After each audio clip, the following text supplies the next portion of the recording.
So y'all, it's that time, it's that place, it's that time y'all see my face. And it is that time that Insecure concludes and I ain't shit the fuck on TV.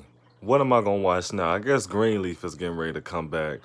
But I can't believe 10 weeks, 2 months has passed by already. It's like I would just be at work the next couple days after Insecure had aired, and I'm like, man, a new episode about to happen in just a couple days. Like, this season was great.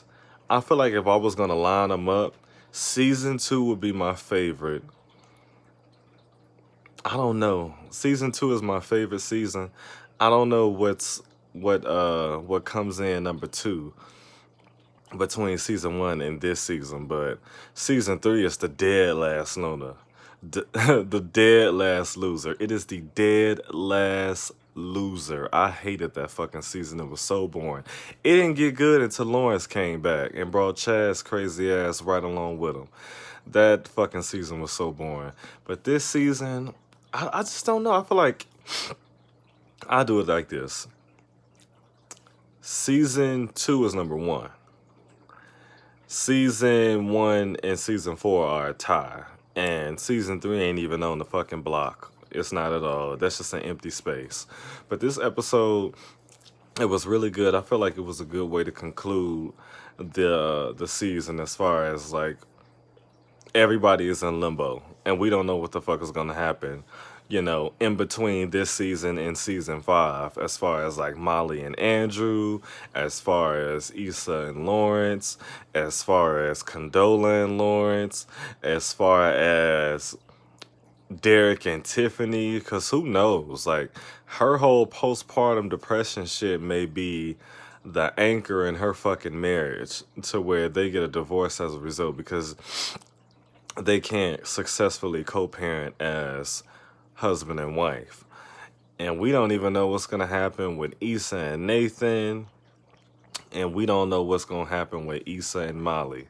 But let's just get right into this episode. Issa is just walking off somewhere. I don't know what it is. It wasn't really explained. Asking this bitch about flowers. I don't remember what it was. But Lawrence comes up to her and tells her that he's gonna be a trolley nigga, meaning that he got the job in San Francisco. And Issa's like all excited and shit. She's like, okay, now you going to the Windy City. And I'm like, I've known Chicago was the Windy City since I was a kid because I watched this movie called Calamity Jane starring Doris Day. It was a musical. And when she came back from the Windy City, she sang a song about Chicago being the Windy City. And I'm like, Issa, how the fuck didn't you know? How the fuck is San Francisco even the Windy City? Like, of all things for it to be, it could be like the gay city, you know. It could be the hill city. Like, it could be a lot of different cities. But you picked the Windy City, Issa. She was like, nah, because Chicago snows. It's the chilly city. Like, even then, I don't even make no fucking sense because cold is cold. Like, snow is cold, is associated with cold, not associated with wind, Issa. He like, bitch, did you go to school? She like, do you want your dick sucked or not? And he like, I do. But the two of them are talking about what the status of the relationship is going to be now that he's fucking going to San Francisco for his job. And Issa's like, shit, I can go out there. And he's like, you have to start over. You'll be leaving your family and your friends. And she like, shit, I can make new friends. I might have to. And Lawrence is just like, do you really mean that? Like, that means you'll be leaving behind your mother, Amal, then you'll be leaving behind Kelly, Tiffany, and most importantly, Molly. And she's just like, look, I'm only trying to be around things that make me happy. And these motherfuckers, especially Molly, have not been making me happy. So I'm ready to get the fuck ghost. And he's like, well, shit. All right, then. If you want to make this work, then I want to make this work too. They embrace, and that's that scene. Um, I don't know. I just feel like, well, one, I feel like there's like a lot of emotional growth with Lawrence because for him to just be going into like this shit with Issa with both feet. Like, and it seems like he has no apprehensions. He has no worries of her cheating on him again. It seems like he just has that trust, for Issa like right off the gate. And I feel like that's just something that's just so rare with most couples who have dealt with infidelity. Like for him to just be like, "Oh, cool. Well, shit, let's make it work then." Like, I feel like that's a lot of growth from his side because not even like last season, he wasn't really like, "Nah, that's done." And then the season before that, he was like FTB. So now he's just like, "Shit, come live with me in San Francisco." So that was really big of Lawrence, but I don't know. I just feel like I don't know. It's just, would I be willing to like just go deep sea dive into like some old shit like that? I don't even fucking know. But then again, like I told y'all, take that with the hardest grain of salt, because I ain't never been in a relationship with nobody to even be able to remotely relate. Okay, but next thing you got Molly and Andrew at one of her little work events, and um Andrew is playing point him out, point him out, point him out, trying to find Torian's whole ass. And he's looking at everybody like, nah, this can't be him. But he sees a nigga over there wearing a black turtleneck. Okay, he pointed that shit out specifically. And the fact that he was talking with his hands all dominant, like, he was like, that's that turtle head motherfucker over there, Torian. And she was like, you got it. Then BJ, who now goes by Bennett because he's a big boy now, invites them out for drinks, and Andrew's like, like he declines, but Molly accepts, and it becomes awkward. He's like, "Look, if you can come and I don't give a fuck. I'm just extending the invitation to be nice." And Molly's like, "What? You don't want to come?" He like, "I'm having fun, but I'm good. I want to go do some shit I want to do." And Molly's like, she's like sweetens the pot for him, and he decides to stay. He acknowledges that he is the bomb, and then that's that. Now, here's my thing, and I'm just gonna go ahead and dive into this right now before I like lose track of like what the fuck I even thought about. So I'm gonna jump scenes right now. I'm not gonna do the whole chronological thing because I really want to keep this video short.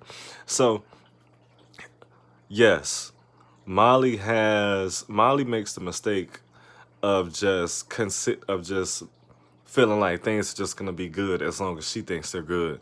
When Andrew, like before, when she was at work with her friends, talking about, so, "Oh, my man is so cool with me working late hours and shit like that," speaking all out of turn.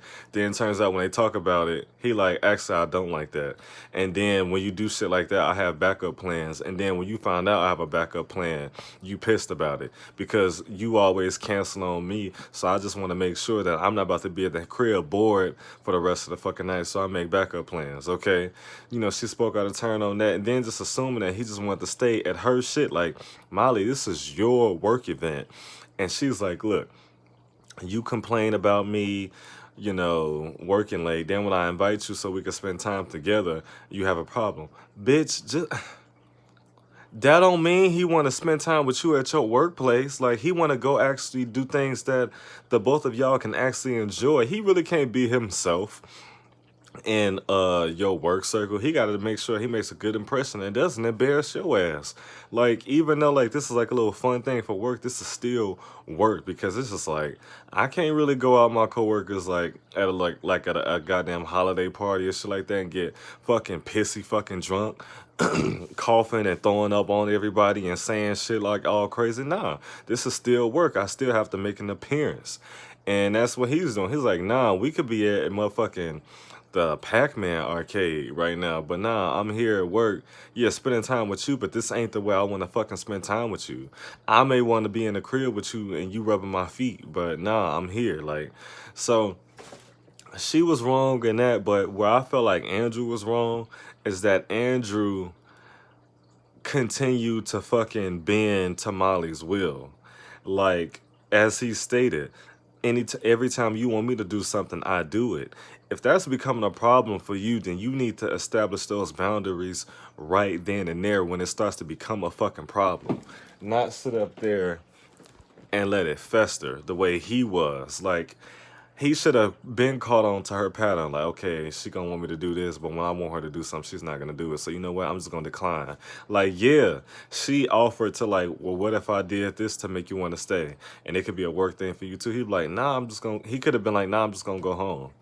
And whatever way she wanted to feel about that is the way she wanted to feel about that. But that should have rung a bell in his head. Like, you know what? I just gotta stop bending for her ass because she's not gonna do it for me. And that should have just been a that on that. But nah, he wanted to internalize that shit until he couldn't anymore and just sort of like exploded, but like in a very polite and I don't want to say diplomatic, but a communicative way. Because he could have just, like, it could have been like way left. And Molly had the nerve to sit up there and say he was holding on to shit like, are you looking in the mirror, but you seeing my face? Because if that's the case, something's wrong.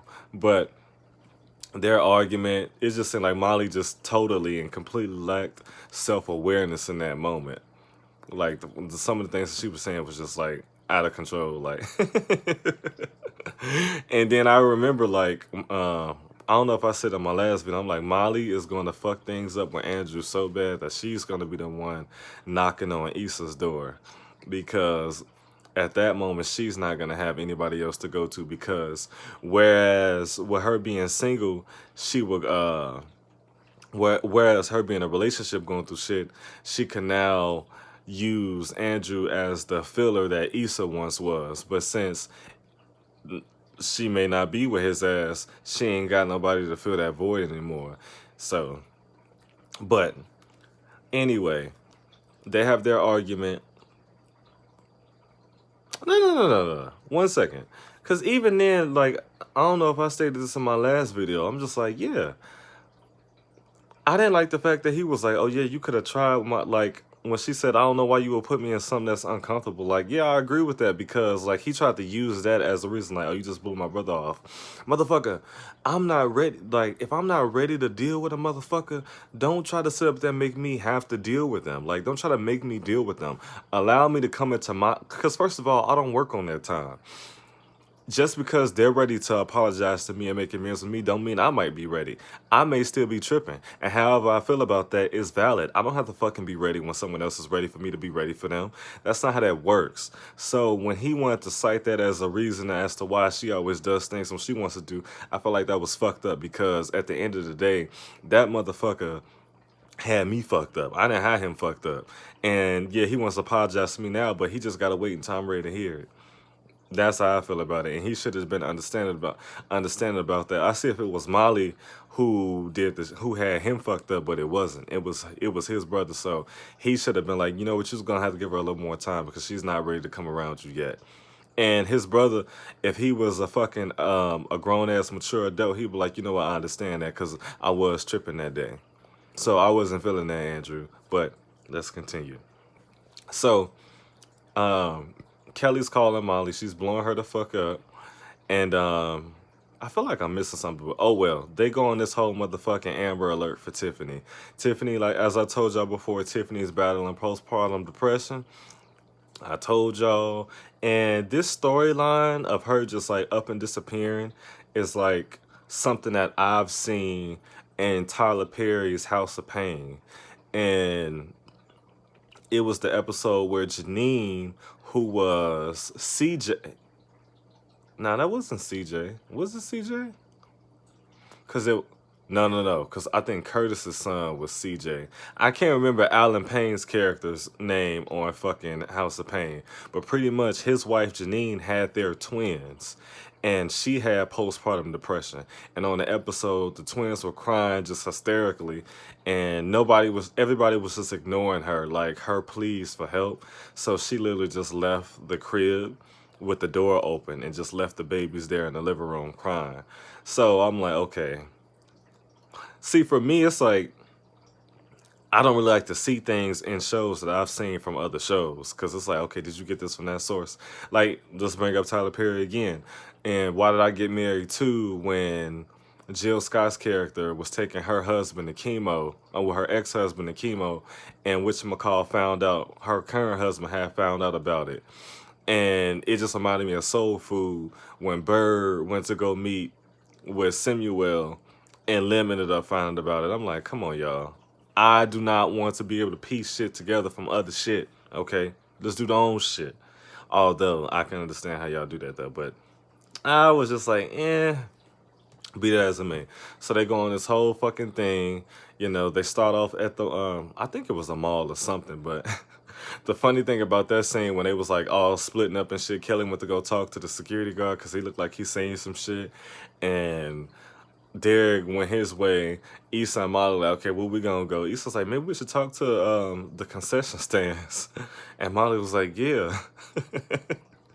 How about you take downstairs and I'll take upstairs? And Issa like, okay. Issa like, bitch, damn, even in a crisis, you don't want to fucking be around me? And Molly like, it's like she caught on, like she knew that motherfucking Issa was offended by it, and she like, oh, that's not what I meant. That came out wrong, or that wasn't my intention. But whatever, bitch. But yeah, they're going on. They can't find Tiffany. Tiffany turned her phone off. She been missing for a couple of days, and they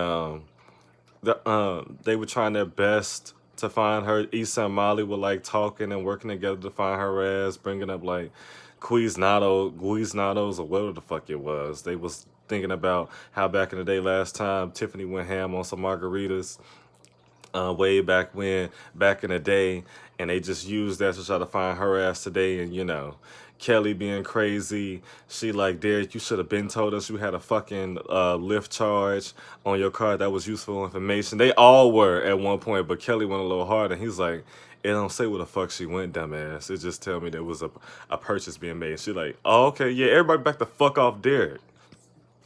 Excuse me. So they ended up going over there, finding Tiffany on the cameras and shit.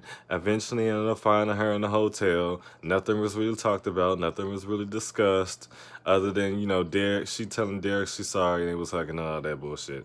One thing about them being on the bus, though, when Derek was talking about some, oh, I thought we just needed time and that things would just fix itself and that she would just come around. You see that shit was resonating with Issa and Molly, like, damn. Like, he's really just, telling us about ourselves right now. We still can't get the fuck together. Sometimes you just got to hear from other sources and apply it to your shit. And then before things come full circle. The shit with the bus driver. I don't really, like I said, I really want to keep this video short, y'all. There'll be a time where I'll do like longer reviews, but I feel like, I don't know if y'all are watching the entire thing. So I just try to keep it real cute and concise. Straight to the point, just really get down to the meat and potatoes now. So, speaking of meat and potatoes, Issa and Lawrence. Now, here's another thing. This episode was just too reminiscent of other shit, y'all. It was just too reminiscent. Like, Lawrence comes by, tells Issa. The shit with Issa and Nathan was just boring. Like, I don't give a fuck about them two hoes. Kendrick Sampson is so gay. He's so gay, and he tries so hard, I can tell, to not look gay on camera, that him trying to have any type of swag or whatever it is, it just comes off as inauthentic because he's trying so hard to not have that translate on camera. I'm just like, I can't even take him seriously. Like, he has like no swag, nothing whatsoever. Like, when he be trying to like sweet talk Issa, or like flirt with Issa a little bit, I'm like, I'm not feeling it. It ain't nothing like the way Daniel. It's nothing like the way Issa interacted with Daniel. It's nothing with the way she interacted with motherfucking Lawrence. I'm like, yeah, his gay ass, he needs to go do something else because I'm just not seeing it. But I feel like in the next season, I feel like their little storyline, if it continues, she gonna be in fucking limbo with Lawrence, and she gonna start fucking with Nathan as a default. Because she's not going back to brat. But I didn't give a fuck about her going to the barber shop. At first I was like, why the fuck is she even going to see this little bald head bitch? But I'm like, okay, I guess she's using his space for an event or something. I'm like, okay, whatever. But Lawrence comes by and tells Issa that the night before Christmas, Condola had came through and told him that she was pregnant. And I really love how this scene was shot. Just the juxtaposition of him talking to Issa and then talking to, it's like Issa asking the questions and Condola's answering them to Lawrence. And however other way they mixed that in, I thought that was just like a great scene. I didn't catch who directed this episode, but I thought that was like really great. That really spoke to them as a director. But here's my thing. Back to my original point, this shit being so reminiscent of other shit. This Issa getting back with Lawrence, but Lawrence is having another baby with another bitch. It's the game. If anybody has watched the game, this was literally Derwin, Janae, and Melanie. Like, motherfucking Derwin cheated on Melanie while they were broke up. He was fucking with Janae. They didn't really do shit because she was just somebody he was fucking. Then when he get back with Melanie, all of a sudden Janae turns up pregnant. Like, come on, y'all. I didn't seen this shit before. Insecure was doing such a great job of like giving me this original ass storylines that didn't remind me of nothing. Now it's like in the same episode, y'all reminded me, what did I say? I said y'all reminded me of motherfucking Tyler Perry's House of Pain, and now y'all reminded me of the game. Like, who wrote this? I am and y'all know me, I'm a writer, so and the whole postpartum depression, I'm not gonna lie, I've thought about using that also. But the reasoning for me using, I'm not gonna give too much away, but it definitely was gonna result in in the mother walking out, you know. But but I'm not an accomplished writer like these motherfuckers. I don't have just like shit, you know, I'm just producing and stuff. I'm still trying to figure this shit out as I go. These motherfuckers seasons in, okay, of a successful show. I ain't books into anything. So it's like, come on, y'all. Come on with the shit. Come on with the shit. Like, I did not like this show has been so good as far as like subject matter. Because even though I hated season 3, the subject matter was good. And as far as I'm concerned, I didn't see anything like the show's subject matter with anything else. And it was like, come on, y'all. First, y'all giving me this Tyler Perry bullshit. Y'all giving me the game. Like, come on now, this isn't cool. But Issa, like, what does this mean? Blah, blah, blah, blah, blah. Condola's like, one thing that Condola said that I didn't like, and I feel like a lot of women just take, I don't know what kind of route that y'all take when y'all decide that y'all do not want to put these sorry ass motherfucking fathers on child support. I am 100% against not putting the father on child support, okay? I don't feel like you should be at home trying to figure out how you gonna pay bills, how you gonna go to work, and how you gonna manage to have a personal life while having a child, while this nigga is at his mama's crib worry free. The only thing that he worried about paying is his phone bill, whatever miscellaneous items he wants to get, and that's it. Okay. I don't like shit like that. And I hate like when women say, oh, well, I don't need his money. It's not about you not needing his money.